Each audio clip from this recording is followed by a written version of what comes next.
All right, good morning, everybody. Let's start with a couple seated decompressions. Hope you got your coffee and water ready by your side. We'll go through a handful of foundation moves. Tell you, check in with, you can look up seated decompression, go through decompression breathing with Dr. Goodman and I on YouTube, go through anchoring, and all the movements we're going to cover in this workout, you can find on streaming. As always, get with one of our coaches and do some Skyping. Slide to the edge of the bed or whatever you're seated on. We'll bring the legs together, toes together, heels apart. Let's go into our measuring sticks. 5 to 10 big decompression breaths here. The intent as I reach up through the crown of my head is 2-second inhale, 5 to 10-second exhale. Expanding the rib cage. Here we go.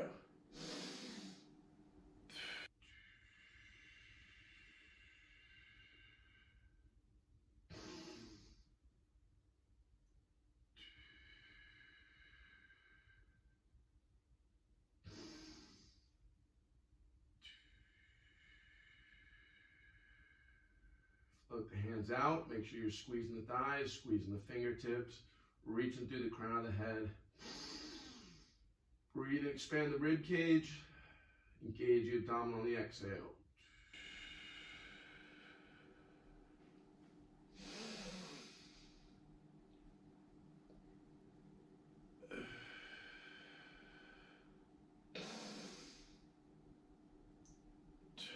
Remember, we're working not to let the rib cage drop back down. We're expanding and elevating, engaging, maintaining space.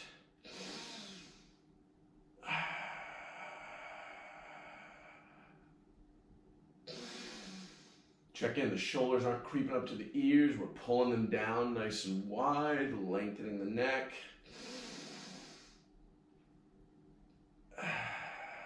Let's go 3 more. Wide. Push the shoulder blades apart on the inhale.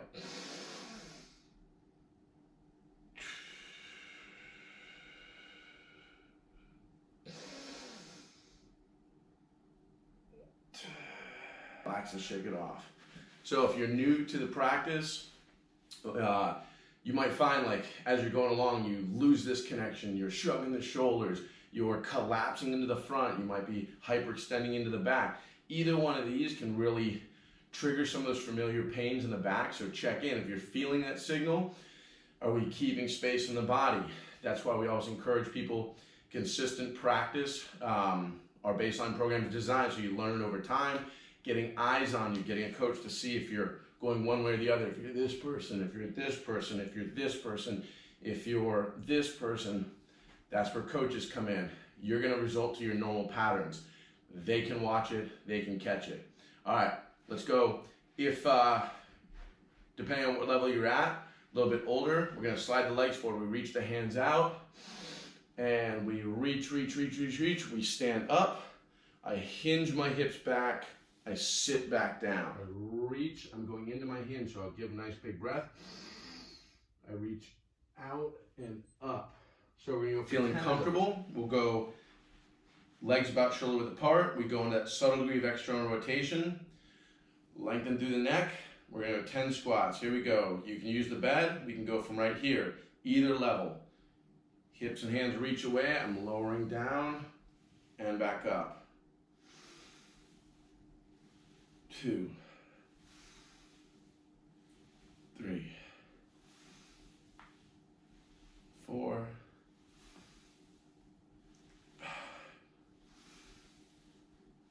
6. Making sure you're applying an anchor. I prefer outward anchor through this movement. Looking to maintain the 3 points of contact in the feet. Outward anchoring, keeping space in the body. Again, making sure to keep a nice big expansive rib cage. Talking to you guys, I've lost my count. So let's check in here. We're gonna hold in the bottom. Let's all meet at the bottom of the squat. Outward anchor, squeeze the fingertips, neck long. Big decompression breath here. Slowly spread the floor apart. Come up nice and tall. Whoo, shake it off. As we create all the space in the body, let's check in. We're staying nice and tall. Let's go for 5 slow breaths in the nose. Try to go for a 10-second exhale. So we're gonna go in the nose and out the nose. Think a nice big space in the body. Feet can be shoulder width apart. Give them just a little bit internal rotation. Here we go.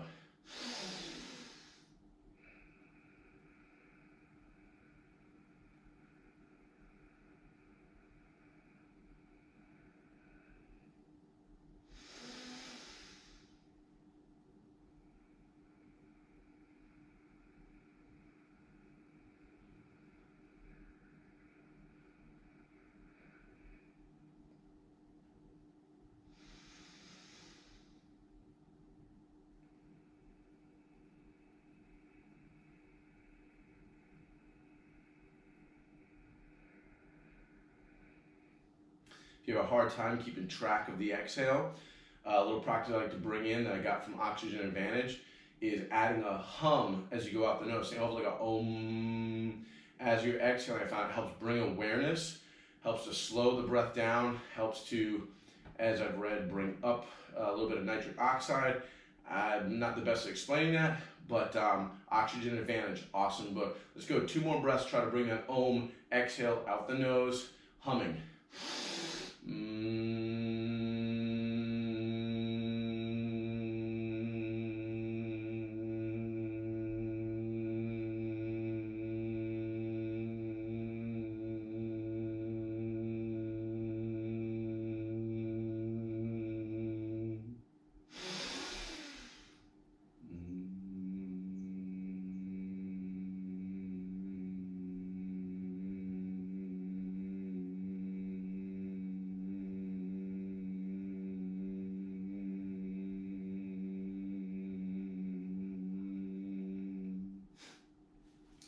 All right, let's take our legs wide, wider than shoulder width apart. We pivot the toes in. Let's bring a subtle inward anchor right now. We'll float the arms out off the line of the hips. Remember, no locked joints. We're subtly unlocked elbows, unlocked knees, active through the fingertips. I reach up to the crown of the head. We go 3 big decompression breaths in this position. So think of holding on to something in each hand, inward anchor, expand and elevate. Big decompression breath. Try to keep the space on the exhale. Expand and elevate. Maintain as we engage the abdominal on the exhale.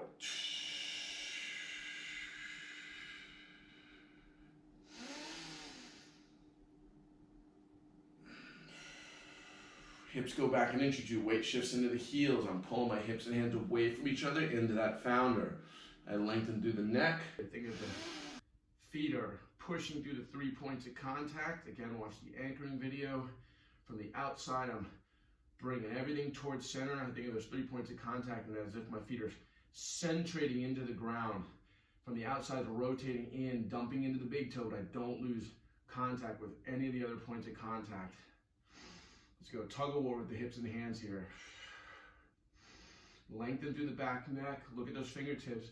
Chin down ever so slightly. I'm maybe looking down the line of my fingertips, but the back of my neck is long. I'm breathing big. I'm pulling hips and hands away from each other. Low back is starting to turn on a little bit. Feeling a little bit of that cook. Whole low back though, not pinpoint. Nothing radiating, just the whole low back working. Hamstrings working. Mid upper back, that posterior serratus. Thinking about the crown of my head and the crack of my bum reaching away from each other for another few more seconds. Spread to the outward anchor. Switch over to the outward anchor. Give yourself a little bit more time here. Pull the hips and hands apart. Push so hard that you start to pull the hips back up. Slow and controlled. Coming up nice and tall. Coming to that tall neutral position. Back to the inward anchor. Float the hands out. Intent straight up with the inhalation. In the nose, slow exhales now. Float the hands up.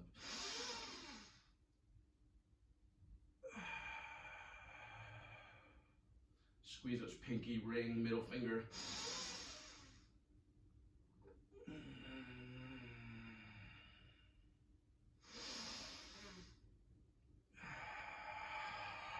And take a sip of water. Give a little hit of the Java. I like to put just a little bit of the cayenne pepper in my black coffee. I normally do it with turmeric, but I've lost my turmeric. So I need, or turmeric, however you say it, potato. I gotta go to the store and get more. Okay, let's go one more round of squats. So feet about shoulder width apart, spread the toes again. If squatting is a challenge for you, I want you to think about reaching back for the bed, so we can start with the legs against the bed, come forward just a hair, reach back like we're going to that founder, lower the butt down, come up, reach back like we're going to the founder, lower the butt down. I reach forward, I come back up. So that's a perfect modification. Just think you're lowering yourself down to use the toilet, and you're bringing yourself back up. Remember, we initiate the squat by reaching the hips back and then lowering ourselves down.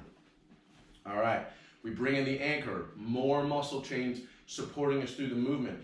The more muscles we tie in, the stronger, more supported we are, the more dispersion of force we have amongst the muscles. And I'm thinking hip extensors, the muscles that are lowering me, and then from here they drive me up and out. I don't want to just use my quads and the knee extensor muscles. So a lot of us complain about knee stuff, or I'm trying to be real upright right here, which is fine if you're an Olympic weightlifter or whatever. I mean, if this is a goal to squat super upright, some of us don't even have the anatomy in the hips to be able to do that. So we always promote, we want more muscles involved. So feet about shoulder width apart, toes turned out. I'm gonna apply my outward anchor. My hips and hands can reach away from each other. Bring that sphere of tension and lower yourself into the bottom. Control, bring yourself back up. Let's go 10 times. Back, lower it down. 2, 3,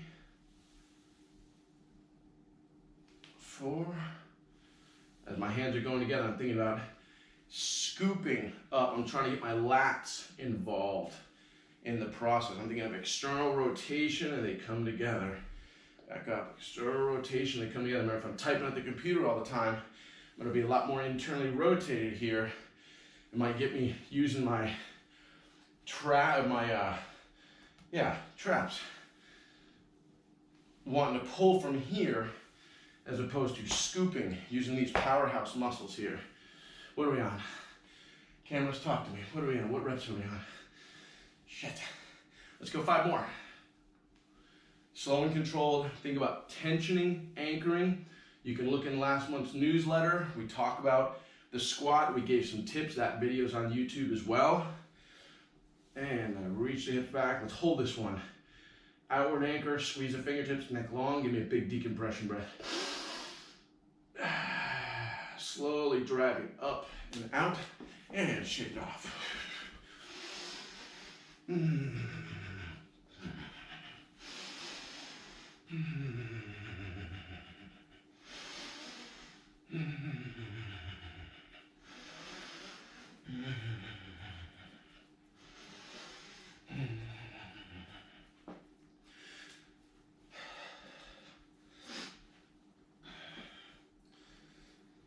All right, sip of water, sip of coffee.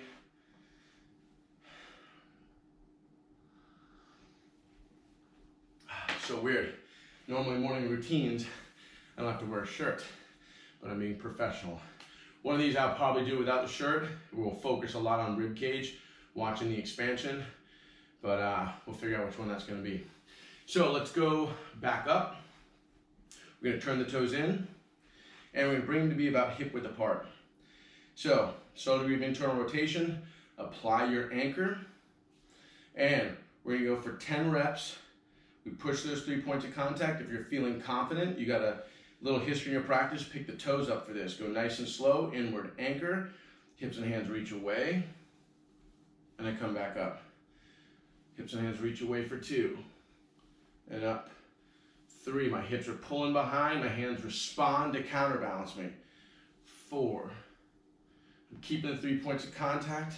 I'm maintaining my anchor. There's a lot of things happening. Again, as you advancing your practice, maintaining these connections is what we talk when we say we're teaching your body to communicate from the ground up.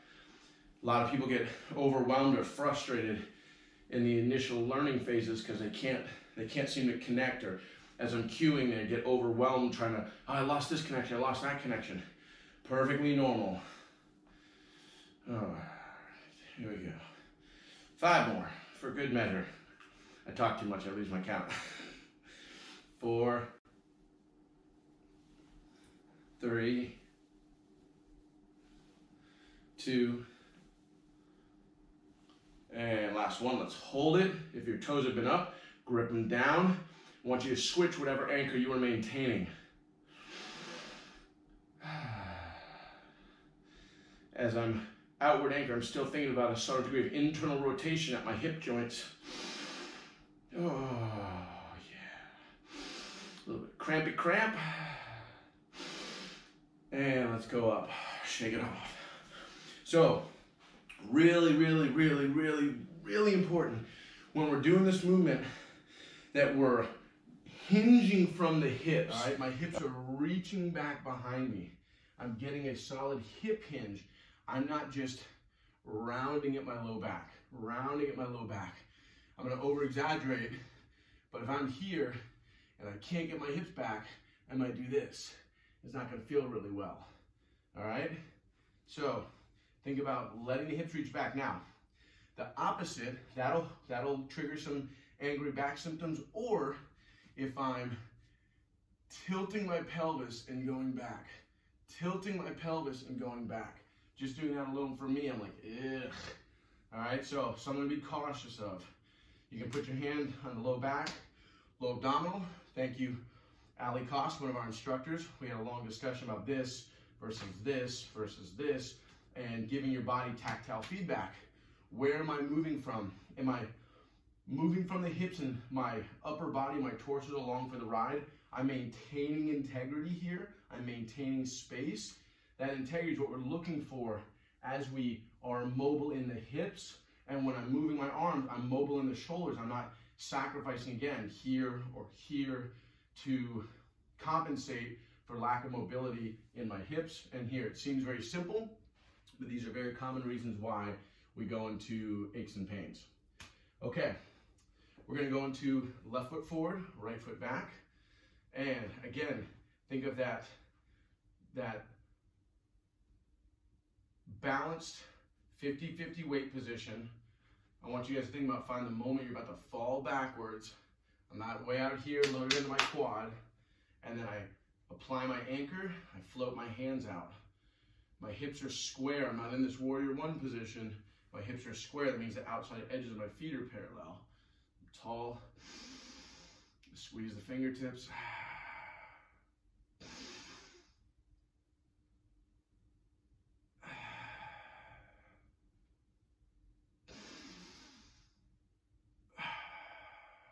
Release that scissor. I load 60% of my weight on my front foot, 70, 80%. I'm hinging from my hips. Squeeze the fingertips, neck long.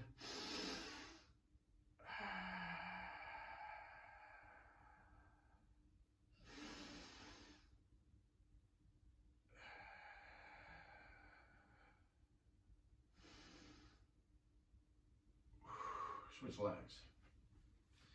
Right foot forward, left foot back. Find that 50-50, about a walking stride. Both feet are in the same direction. My hips are squared up. Hands come out. Apply my anchor. My intent is straight up, big in through the nose. Slow exhale.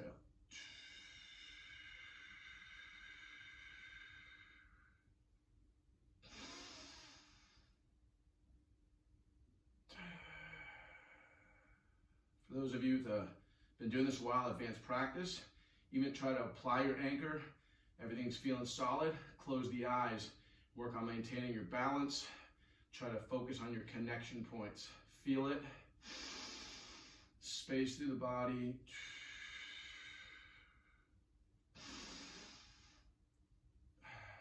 Let's release the scissor. We go from the 50-50, loading, loading, loading. My hips are hinging as my hands go out. Again, I'm not just rounding from the back. My hips hinge, my hands go out.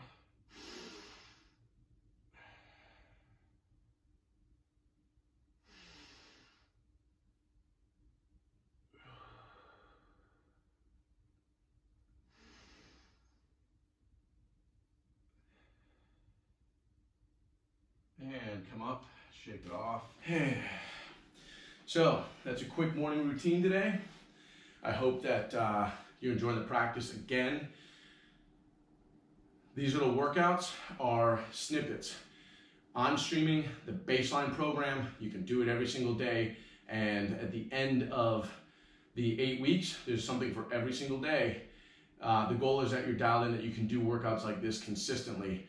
In another week or two, I'm gonna start bringing in more and more level 2 exercises. So that goes into our next phase, which is your next 6 weeks. Both programs are available with your $15 a month membership. So, which is even less if you pay for the year. I know it's hard times right now, so I'm just putting these things out there for you. Again, if you want trained eyes on you, if you're doing streaming, you can do your streaming practice while having a coach guide you through it, pointing things out, seeing where your mistakes are, seeing where you're collapsing, where you're hyperextending. They can give you feedback. They can also help dial in very specifically what exercise you could focus on for a little while. You know, some people that I work with, I'll give them 2 exercises and that's their focus for a week or 2 because we need to change certain patterns in their body.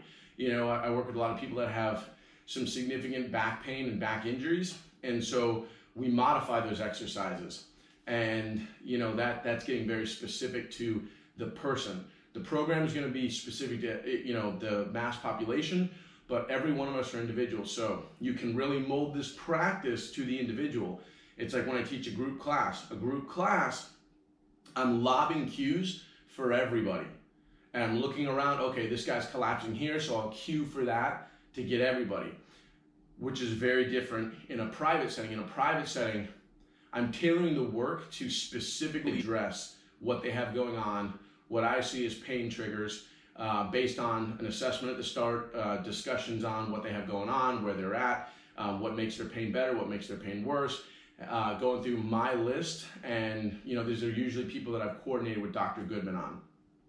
Last thing I'm going to leave you guys with is, as we're going through all this stuff, take a break from the news, watch something funny, listen to some positive music. I went for a run yesterday and I was listening to Maui. What can I say besides you're welcome? It really brought me up in spirit. So can't say that enough.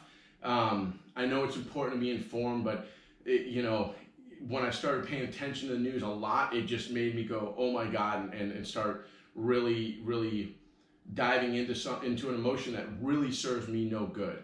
You know, there's certain things I look at are out of my control. I can't control certain things right now, but I can control how I feel, how I respond to things, emotional state, my physical state, my mental state with focused breathing. If you guys are not meditators, take the breathing that we're doing here and remove the decompression aspect, but for 5 minutes, put a timer on, make sure you clearly see yourself start it, because your brain's gonna be like this was me in the beginning, was I'm checking my phone, did I turn the timer on?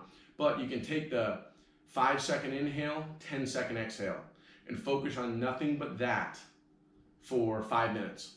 Do it every day. It's gonna calm you down. To me, that was the start into meditation. Freediving actually was the thing that got me into it.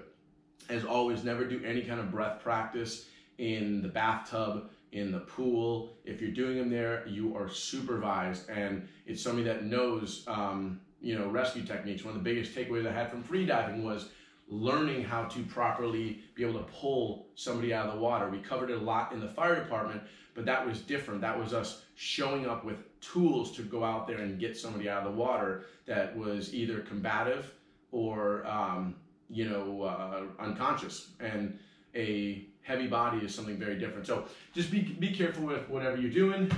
And I'm telling you guys right now, read this book, Man's Search for the Meaning, from Viktor Frankl. You know, it's just amazing. And after a few more of these, I might start giving you guys some of my favorite little notes in here for you guys to think about. So I hope you guys find these helpful. I'll start to try to dial down my babbling, and anything you guys would like to see, please let me know. Otherwise, I am going to slowly sprinkle in some other modalities from our strength program, single leg squats. I might have said I was going to do them today, but as I get going, honestly, some of this is my personal morning practice. I'm seeing what my body needs right now, what I want to be doing. I'll try to tailor it. I've got a team that I'm kind of quarantined with, so I'll be using one of them for a model every so often. So those workouts are going to be a little bit longer. I'm going to warn you. We're going to bring in some 8-point planks. We're going to bring all the goodies. Yeah, I'm on a rant. So guys, I hope everyone's doing well, and look forward to sharing another one with you tomorrow. Take care. Feel well.